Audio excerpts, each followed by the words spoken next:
Escasez, malos tratos, castigos que evidencian que siempre fueron aplicados en el hogar seguro, como el encierro bajo llave en condiciones deplorables.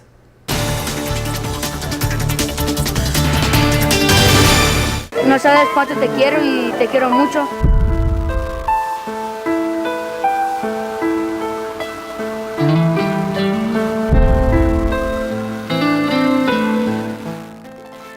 Los recuerdos sobre la alimentación, el maltrato, vienen a la mente de Suyapa. Han pasado un poco más de 3 años desde que dejó el hogar, pero tiene muy claro cómo eran los castigos. Estaba como castigo común, era la Bartocha, le hacíamos llamar la Bartocha. Era un hogar donde encerraban a las personas que estaban teniendo conflictos, como salirse de la casa hogar para una fuga, por ejemplo. También, por ejemplo, si tenían problemas de lesbianismo o problemas de falta de conducta hacia las monitoras, se les embartochaba. La Bartocha era un cuarto sin cama, sin baño, sin nada. Se dejaba ahí y pues a veces no se les llevaba comida por un lapso de tiempo. Depende de la monitora quien lo castigaba a uno, si no pues se le decía llevar su comida. Nos bañaban con agua fría, nos echaban los baldes de agua con hielo y nosotros corriendo, haciendo despechadas, sentadillas, hasta que vomitáramos de tanto ejercicio que nos pusieran. El Hogar Virgen de la Asunción tiene una capacidad aproximada de 350 habitantes, pero vivían en promedio 800 niños, niñas y adolescentes, reportó en noviembre pasado el Consejo Nacional de Adopciones. La crisis en el hogar y la falta de un sistema de protección había sido anunciada por diferentes entidades, sin una respuesta de acción. En el informe de las medidas cautelares que otorgó recientemente la Corte Interamericana de Derechos Humanos a petición de la Procuraduría de los Derechos Humanos, registra que UNICEF en el 2013 indicó que el número de niños, niñas y adolescentes institucionalizados, es decir, que viven en un hogar, es elevado, y que solo el 35% cuentan con una medida de protección judicial. El Consejo Nacional de Adopciones reportaba para el 2014 5.500 niños, niñas y adolescentes en los hogares, y para noviembre pasado, 5.300. Además, la CIDH señala la posibilidad de una red de trata. Dicho informe de 8 páginas fue emitido luego de la tragedia en el hogar, una tragedia anunciada por el descuido y el abandono. La muerte de las 40 adolescentes entre 14 y 17 años que fallecieron el 8 de marzo es investigado, pero para el refugio de la niñez la tragedia no fue un accidente. La primera hipótesis que nosotros manejamos fue que era un femicidio y que era una masacre. ¿Por qué masacre? Porque fueron más de 40 niñas que estaban en estado de indefensión. ¿Y por qué en estado de indefensión? Porque a ellas las privaron de su libertad, les echaron llave, ¿verdad? Por lo tanto, ellas, cuando empezó el fuego, ellas no tuvieron oportunidad de poder poner su vida a salvo. El conflicto en el hogar se inició un día antes del incendio. Cerca de 60 adolescentes, mujeres y hombres intentaron huir del hogar. La Procuraduría de los Derechos Humanos reportó que luego que las adolescentes fueran llevadas de regreso, el personal no los quería recibir. Llama la atención, ¿verdad?, cómo, digamos, en lugar de haber lanzado un contingente de psicólogas para dar atención en crisis y aminorar, digamos, la atención en el hogar, lo que se hizo fue lanzar un contingente de antimotines y de elementos de seguridad, como cuando se hacen los disturbios en presidios, cuando en este caso se trataba de niñas que estaban bajo protección del Estado.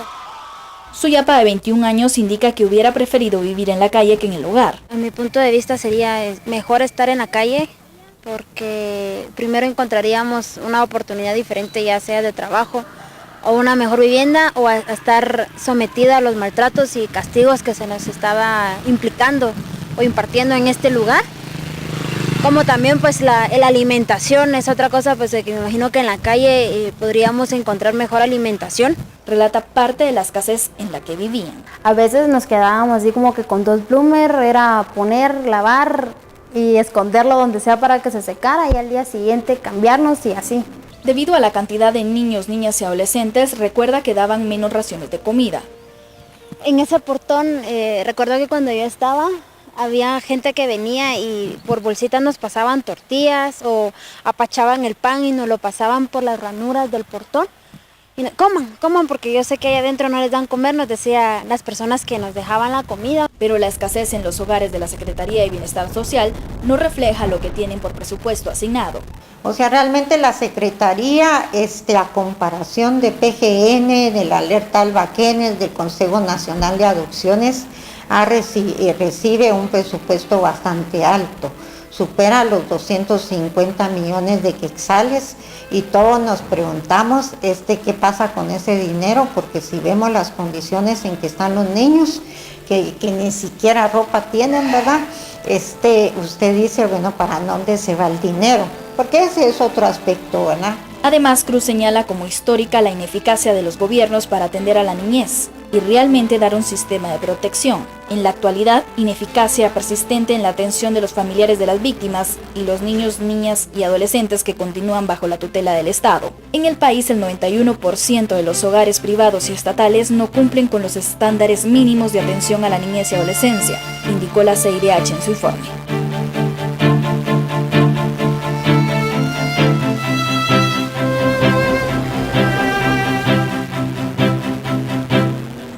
Etapa 2 es un ejemplo de lo mal que están los centros de corrección para jóvenes al margen de la ley.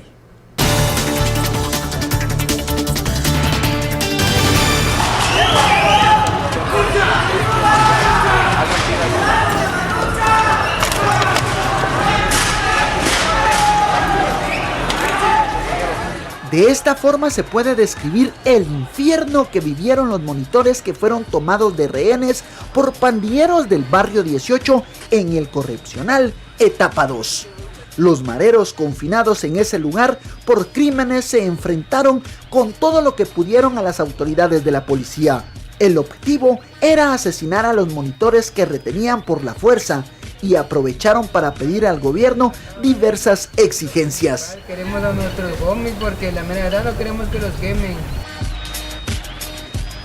En el interior del penal, algunos pasillos fueron incendiados con ropa y colchones.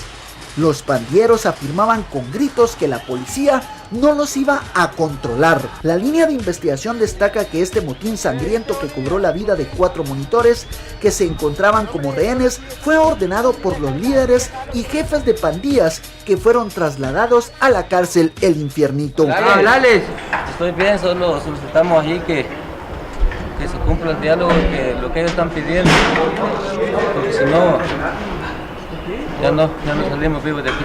Según la policía, la toma de rehenes tenía como fin mediar fuerzas con los agentes uniformados. En el interior del correccional, la Policía Nacional Civil y el Ministerio Público localizaron armas blancas, armas hechizas, grilletes y alambre de amarre con los que mantuvieron atados de pies y manos a los monitores. La policía afirmó que los pandilleros y los paisas tenían todo controlado por horarios para poder fugarse.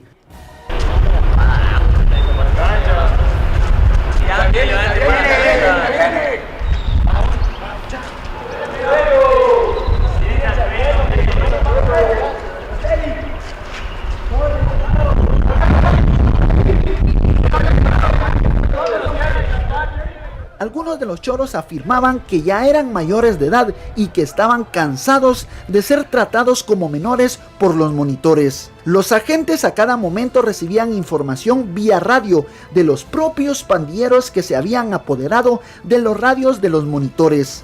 Esta toma de rehenes duró 32 horas con 25 minutos. El grupo de acción rápida GAR fue el encargado de ingresar al sector de la toma de rehenes, lanzando bombas de humo y de gas para controlar a los pandilleros.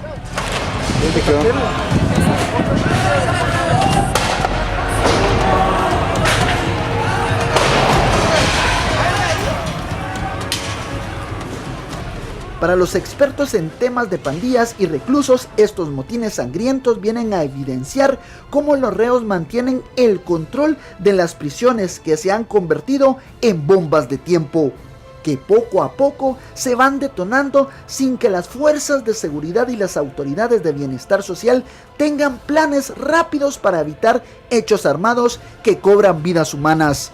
En esta imagen se puede notar cómo los pandilleros mantienen el control. Aquí se observa claramente cómo los pandilleros dieron 5 minutos a los cuerpos de socorro para que retiraran del interior del penal al monitor que asesinaron los cholos con arma blanca. Todos los detenidos en este centro etapa 2 son considerados delincuentes de alta peligrosidad. Todos han sido condenados a varios años de prisión en la cárcel por asesinato y también por extorsión. Los ataques contra la policía, el motín y la violencia alrededor de las maras podrían no ser casualidad. Escuchemos lo que dicen los analistas.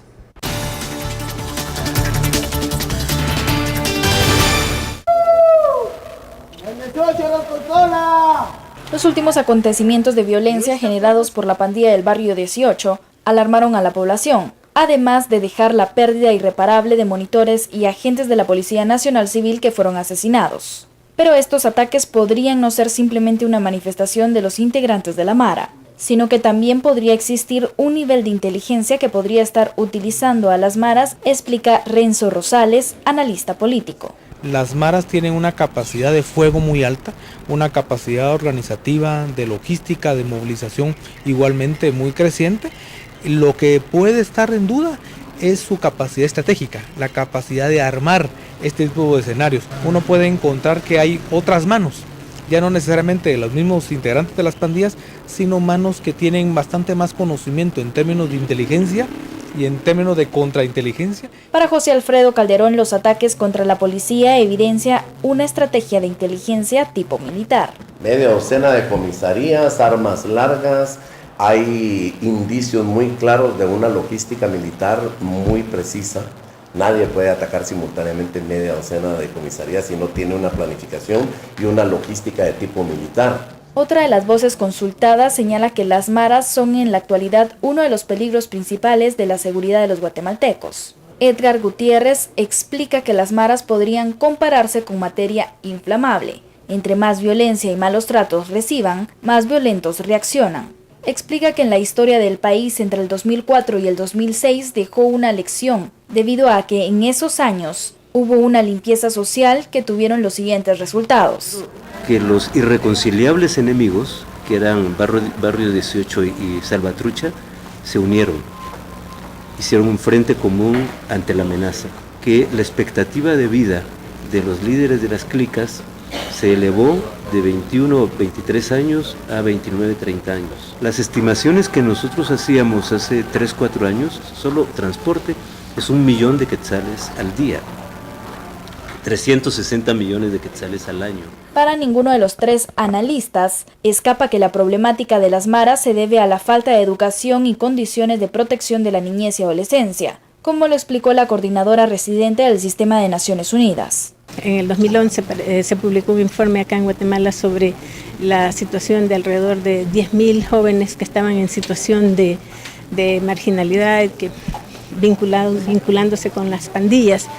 Y esto pues contribuye, ¿no?, a ese clima de más violencia. Entonces el problema es un problema más estructural, porque es un problema de falta de oportunidades para la juventud, para la niñez, falta o insuficiente acceso a la educación y a las oportunidades para su pleno desarrollo. Esto que estamos viviendo en el centro 2 es totalmente predecible por el hacinamiento, por el descuido del Estado, la poca inversión que se tiene en la niñez. Guatemala tiene los índices de desarrollo humano menores del continente americano.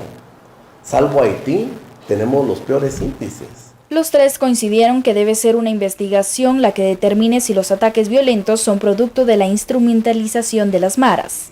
Sería realmente un absurdo que un gobierno negociara con una mara que estuviera dispuesta a ceder ante esto. Así que ellos presionan por un lado, se sabe de antemano que no se va a ceder, pero insisto, esos son solamente como los pretextos para poder arribar a un escenario de crisis, de caos. Porque la pregunta básica es: ¿a quién beneficia este estado de cosas? La primera pregunta es esa. ¿Hay sectores interesados? Creo que esto no es aislado de los ataques que se hacen contra el Ministerio Público, que se hacen contra la CICIG. Hay una respuesta, obviamente, de los sectores criminales, porque no se van a poder quedar quietos ni callados ante la agresión, entre comillas, que ellos están sufriendo. Gutiérrez recordó el caso de Marvin Montiel Marín, alias El Taquero. En el año 2010 hubo una serie de ataques a transporte urbano, el lanzamiento de granadas, incluso contra pasajeros. Capturaron las fuerzas de seguridad, casi que accidentalmente, a un narcotraficante. Y este confesó ante juez competente que esos ataques habían sido contratados por partidos políticos que, previo a las elecciones, querían generar un ambiente de zozobra para que se clamara por mano dura. También se resaltó que no solo debe existir una reacción, sino apostarle a la prevención del delito.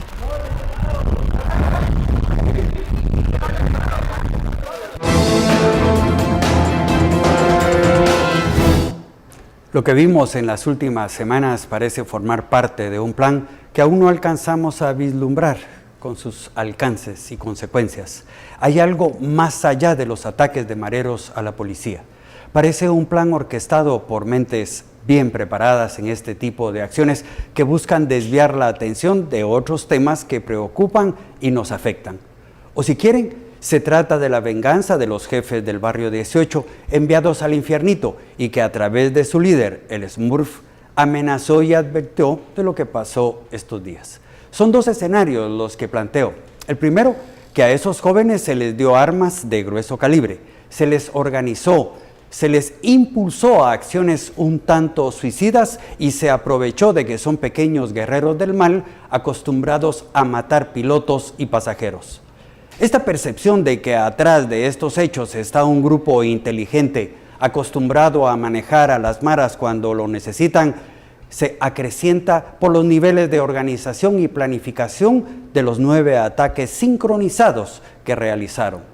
Que fueron dirigidos es una teoría que gana adeptos. El segundo escenario es que ellos, por su organización basada en lealtades y la aceptación de jerarquías, recibieron la orden de realizar los ataques que empezaron en etapa 2, donde estos muchachos, en su mayoría sicarios, asesinaron de manera violenta, terrible y cobarde a 4 hombres desarmados, a quienes ajusticiaron al dispararles a 2 de ellos a la cabeza y a los otros 2 los cosieron a puñaladas.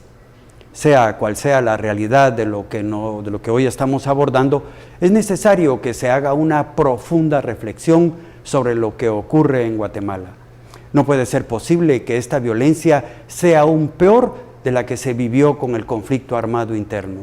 Allí se sabía que parte de la violencia provenía del Estado, de sus aparatos represivos. Ahora la violencia tiene distintas caras, formas y acciones.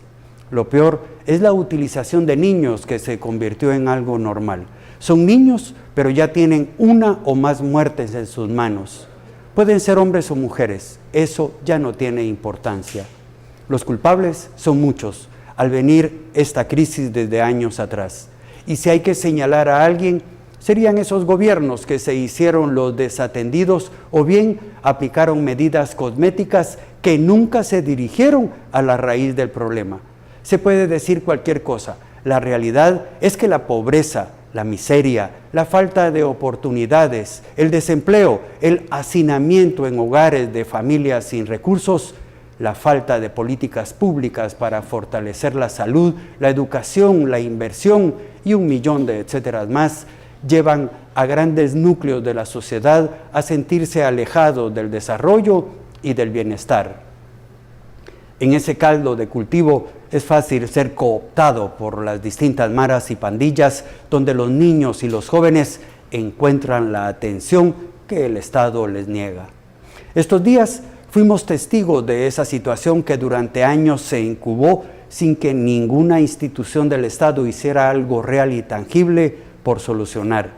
Pero, ¿qué se puede esperar si en el caso del actual gobierno se colocó en los puestos claves de la Secretaría de Bienestar Social de la Presidencia a personas sin ningún tipo de capacidad para trabajar, para enfrentar esta grave situación.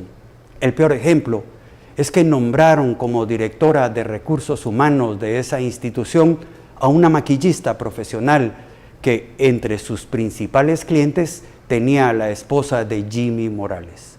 Pienso que fue un premio a su labor de maquillar a la señora del presidente durante la campaña electoral.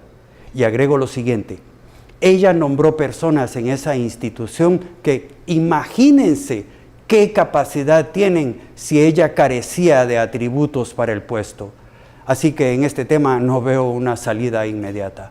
Es algo que se debió de abordar hace décadas, pero a los gobiernos lo que les gusta es meter bajo la alfombra los más graves problemas del país.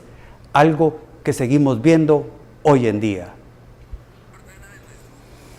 Bueno, vamos ahora con los patrocinadores y al regresar, 4 poetas nos hablan de la importancia de la poesía.